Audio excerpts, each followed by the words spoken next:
আজকে আমি চাল কুমড়ো দিয়ে চপ বানিয়ে দেখাবো। বন্ধুরা, আমি চাল কুমড়োর খোসাটা এখন ছাড়িয়ে নিব।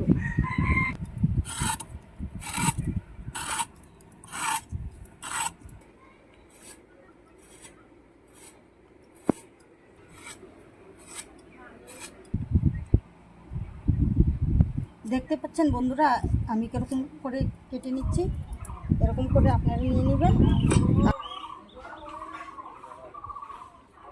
তো আপনারা দেখতে পাচ্ছেন মা এখানে নুন দিয়ে ভালো করে কুমড়োটাকে মেখে নিচ্ছে। তো আপনারা কুমড়োটাকে এইভাবে নুন ভালো করে মেখে নেবেন। টুকরোটা নিয়ে নেবেন, তারপর করে বানিয়ে নেবেন আপনারা। এই যে এরকম করে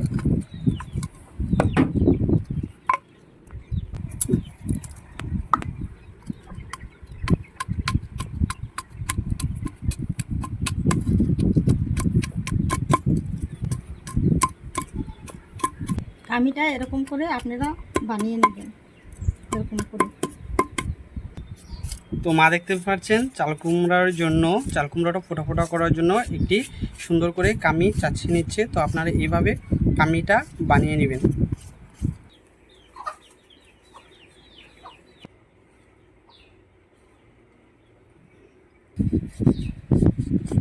তো আপনারা এইভাবে ভালো করে চেঁচে নেবেন। তো দেখতেই পাচ্ছেন আমার মা এখানে ভালো করে কামিটাকে চেঁচে নিচ্ছে।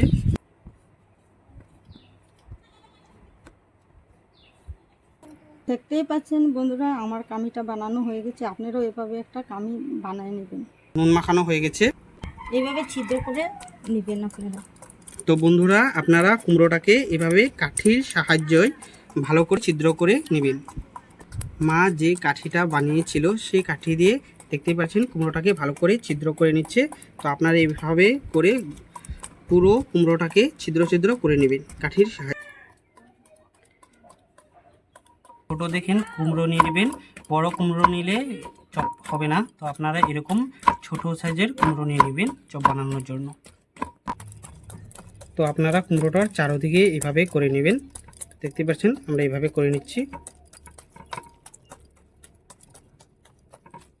কুমড়োটা বিচি না হয়, বিচি হলে কুমড়োটা দিয়ে চপ হবে না ভালো। তো আপনারা ছোট দেখে কুমড়ো নিয়ে নেবেন যাতে বিচি না হয়।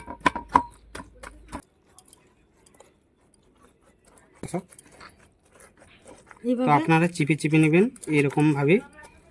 10 মিনিট মতন এরকম ভাবে রেখে দিবেন।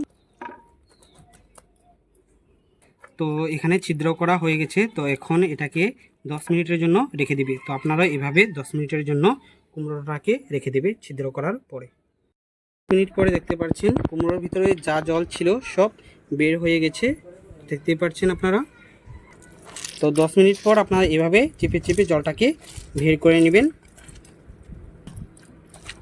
কুমড়োটা ধুয়ে নিচ্ছি এভাবে। তো আপনারা এভাবে ভালো করে কুমড়োটাকে ধুয়ে নেবেন।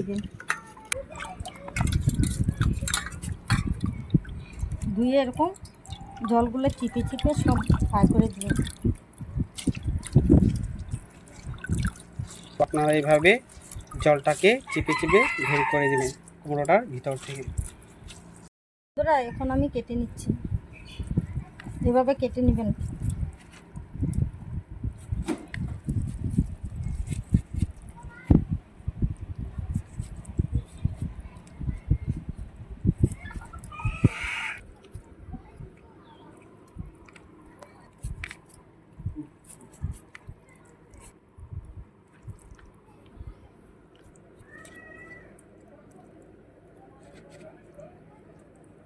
ছোট ছোট করে কেটে নিয়েছি।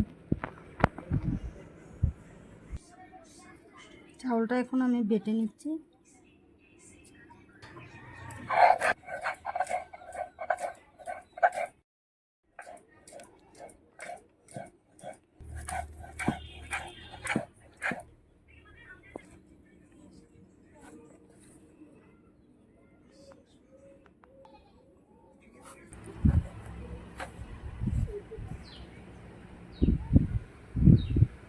হলুদ গুঁড়ো দিয়ে দিচ্ছি, ওটা জিরা বাটা আর গোলমরিচ বাটা, তিনটে একসাথে বেটে নিচ্ছি, এগুলো দিয়ে দিচ্ছি। আদা বাটা, পেঁয়াজ বাটা দিয়ে দিচ্ছি। মতন নুন দিয়ে দিচ্ছি। ওর সাথে এগুলো আমি ভালো করে মিক্স করে নেব। চাউল বাটার সাথে ভালো করে সবগুলো মিশিয়ে নেবেন ভালো করে। তো এখানে দেখতে পাচ্ছেন চাউল গুঁড়োটা ভালো করে মিক্স করে নিচ্ছে।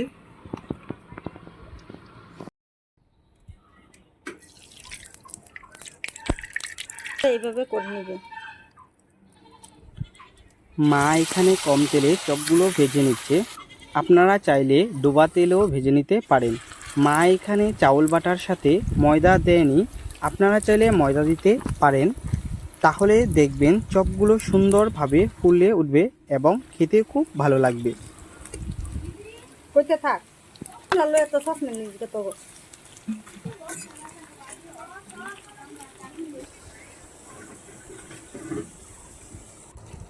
আর চাউল বাটাটা দিলে চপগুলো মচমচ করবে এবং শক্ত হবে। আপনারা যখন চপগুলো তৈরি করবেন তখন আপনারা একটি কথা মনে রাখতে হবে, যখন আপনারা চাল কুমড়োটাকে কাঠির সাহায্যে থেতো করবেন তখন আপনারা কাঠির সাহায্যে যত ভালো করে থেতো করবেন তত চাল কুমড়োর চপগুলো ভালো হবে। তো আপনারা এভাবে করে নেবেন, তাহলে দেখবেন খুব সুন্দর করে তৈরি হবে। আপনারা খাওয়ার সময়ে কালো নুন এবং পেঁয়াজ কুচি দিয়ে খাবেন, তাহলে দেখবেন আরও ভালো লাগবে। ভিডিওটা ভালো লাগলে অবশ্যই চ্যানেলটাকে সাবস্ক্রাইব করে লাইক, কমেন্ট, শেয়ার এবং পাশে থাকা বেল আইকনটি ক্লিক করে দেবেন। বন্ধুরা গরম গরম চপ রেডি, চাইলে খেতে পারেন।